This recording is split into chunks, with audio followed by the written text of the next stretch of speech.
नमस्कार दोस्तों, स्वागत है आप सभी का दिल से दिल की बातें के एक जबरदस्त एपिसोड में। और उसकी शुरुआत करती हूँ एक छोटी सी घटना से। लास्ट वीक मेरी एक कजन का फोन आया। वो कभी कभी मुझसे अपनी दिल की बातें कर लेती है। तो उसने मुझे बताया कि पिछले महीने उसकी बेस्ट फ्रेंड की एक बहुत ही खूबसूरत स्टेज परफॉर्मेंस थी। उसके बाद में उसने अपनी फ्रेंड को 2-4 बार कॉल किया, उसने नहीं उठाया। तो उसने उसे मैसेज कर दिया कि उसे उसकी वो जो परफॉर्मेंस थी बहुत अच्छी लगी। तब भी उसका कोई जवाब नहीं आया, कोई कॉल नहीं आया। हाँ, फिर 2-4 दिन के बाद में उसने उसे एक मैसेज कर दिया थैंक यू का। मेरी कज़न बोली कि वो मेरी इतनी अच्छी फ्रेंड जिससे कि मैं दुनिया भर की बातें कर लेती हूँ, उसका इस तरह का बिहेवियर ना मुझे अच्छा नहीं लगा। वो बोली कि उस इंसिडेंट के बाद में हम कई बार मिल चुके हैं, लेकिन अगर आज भी मुझे उसे कॉल करना होता है तो मैं खुद को पीछे खींच लेती हूँ। वो जो इंसिडेंट थी ना, वो अभी भी मेरे ग्रज कैबिनेट में पड़ी हुई है। और दोस्तों के साथ भी मैं उस कहानी को सुना चुकी हूँ कि मैं कितनी बैडली हर्ट हुई, लेकिन वो बात मेरे दिमाग से निकल ही नहीं रही। और यही बात नहीं, और भी बहुत सी बातें कभी किसी को लेकर कभी किसी को लेकर मेरी ग्रज कैबिनेट में बढ़ती जा रही है। तो मुझे क्या करना चाहिए? तो मेरी इस कजन की तरह और भी बहुत से लोग होते हैं जो मन में ग्रजेस रखते हैं, इतने डीप ग्रजेस कि वो ऑब्सेशन बन जाते हैं। साइकोलॉजी में कहते हैं फिक्सेशन, यानी कि फिक्स हो जाते हैं। इतना गुस्सा रखते हैं किसी को लेकर कि फिर जो करते हैं, जो सोचते हैं, वो पूरे दिमाग में ना जहर की तरह फैल जाता है। पास्ट में ही जकड़ लेता है। मूव ऑन करना चाहे नहीं कर पाते हैं। बट अगर आपके साथ में किसी ने मिसट्रीट किया है या कुछ गलत व्यवहार किया है, तो भी इन ग्रजेस के दलदल से आपको खुद ही बाहर निकलना पड़ेगा, जिससे कि आप अपने खुद के न्यू वर्जन को पहचान सके, जिसे आप खुद भी जानते भी नहीं है। प्रोसेस लंबा जरूर है, लेकिन कुछ सिंपल स्टेप बता रही हूँ, आपकी जरूर हेल्प करेगी। नंबर 1, ये जानने की कोशिश करें कि रीजन क्या है नाराजगी का।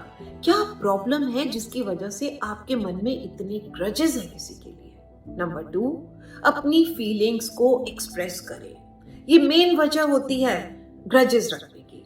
जब हमें मौका नहीं मिलता उस इंसान जिसने हमारे साथ कुछ गलत किया है उसके सामने अपनी भावनाएं व्यक्त करने का, या फिर हम अपनी कन्वीनियंस के चलते उनसे बात नहीं करना चाहते हैं। कई बार होता है ऐसा। लेकिन ऐसे मुद्दों को खत्म करने के लिए ना आमना सामना करना बहुत जरूरी होता है। चाहे आपको लंबी डिस्कशन करनी पड़े, 2 बार 4 बार एक साथ बैठना पड़े, आप खुद सॉल्व कर सकते हैं इन बातों को। एंड बिलीव मी, उसके बाद आप खुद ही बहुत ज्यादा रिलैक्स फील करेंगे। क्या है ना कि इन छोटे छोटे ग्रजेस की वजह से सालों के रिश्ते कैसे खत्म कर दिए जाए, सोचा आपने?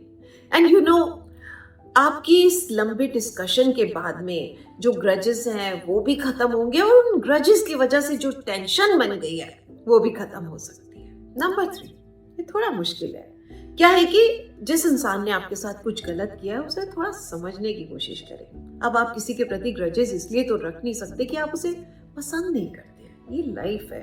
बहुत से ऐसे लोग होते हैं जिन्हें हम पसंद करते हैं, कुछ ऐसे भी होते हैं जिन्हें पसंद नहीं करते, और नेचुरली हम उनके प्रति सिंपैथी या एंटीपैथी रखने लग जाते हैं।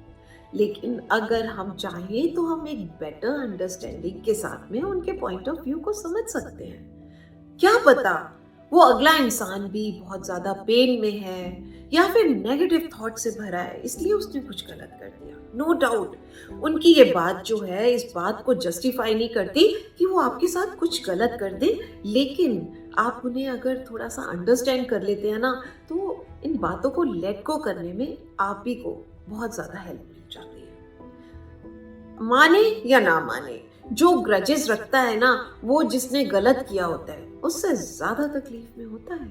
नंबर 4, अपनी एनर्जी को कंस्ट्रक्टिव बनाएं। पास्ट के बारे में नहीं सोचते रहे कि क्या हो सकता था, क्या हो गया। प्रेजेंट में जीने की कोशिश करें, जो कि किसी भी ह्यूमन माइंड के लिए बड़ा मुश्किल होता है, क्योंकि ये जो ह्यूमन माइंड होता है ना, ये पास्ट के बारे में या फ्यूचर के बारे में ज्यादा सोचता है। तो इन ग्रजेस के बारे में किसी के साथ ज्यादा डिस्कस ही ना करें, बल्कि अपने फ्रेंड्स के साथ में भी कुछ इंटरेस्टिंग, कुछ फनी, कुछ मीनिंगफुल बातें करें। नंबर 5, अब ऐसी सिचुएशंस के पॉजिटिव एस्पेक्ट्स को भी ना जानने की कोशिश करें। क्या है कि लाइफ के ये जो बैड एक्सपीरियंसेस होते हैं, जब किसी ने हमारे साथ कुछ गलत कर दिया, ये हमारी जिंदगी के सबसे बड़े और अच्छे लेसन्स बन सकते हैं। सो ट्राई टू अंडरलाइन कि इन एक्सपीरियंसेस से आपने क्या सीखा।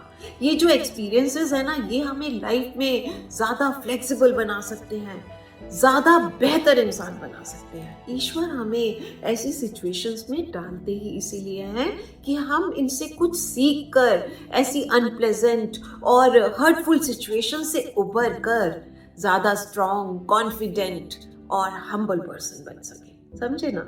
Finally number 6, meditate and breathe. इस नफरत से ब्रेक ले। दिस ग्रज इज हेट एक ऐसे टॉक्सिन की तरह है जो आपके दिल, दिमाग, बॉडी सबके लिए हार्मफुल है। ये आपकी सारी एनर्जी ले सकता है, वो एनर्जी जो कि बहुत ज़रूरी है एक पॉजिटिव लाइफ के लिए।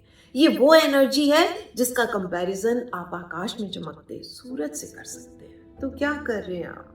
इस एनर्जी को वेस्ट कर रहे हैं इन ग्रजेस के बर्डन को उठाने के लिए, जिसे आप कभी भी उठाकर फेंक सकते हैं। Yes, you can.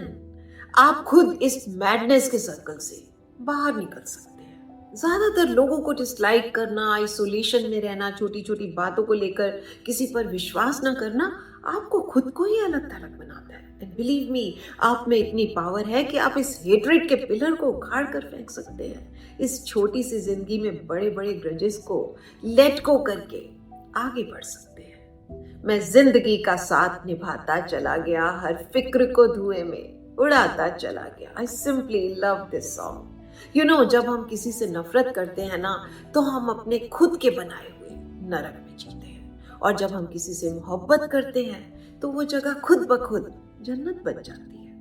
Bye bye.